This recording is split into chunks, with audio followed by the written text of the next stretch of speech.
Poslušajte, moja soseda noseča. Res, zadnjič je prišla domov in rekla, mama noseča sem, je rekla, mama, ko so tako bolj staro modni, je rekla, kaj si? Pravi, mama noseča sem, pravi, kdo je ata? Pravi, nam povedala. Pravi, povej mi, kdo je ata? Pravi, nam povedala. Pravi, te pa grem po fotra, boš ti videla šmrkla. Prije foter je bil joger, prije, tak je bil kom gospod Popeš. Prije det noter, da storiš, pravi, mala, kaj mi je mama rekla, da si noseča? Pravi, ja, ata noseča sem, pravi, kdo je ata? Nem povedala, pravi, pokliči ga, čez pol ure naj bo tu.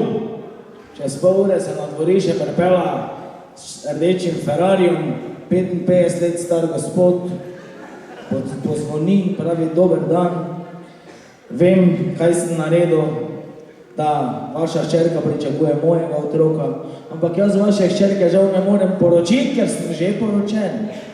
Če pa slučajno, poslušajte gospod, če mi pa slučajno rodi hčerko, obljubim, da bom dal 2 gostilni, ki jih imam, pa 500 000 evrov.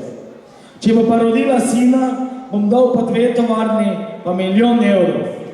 Če bo pa slučajno kaj narobe, da bi splavila, da je pa stari ostalo, rekel, čujte, jo boš še pa enkrat nategnil.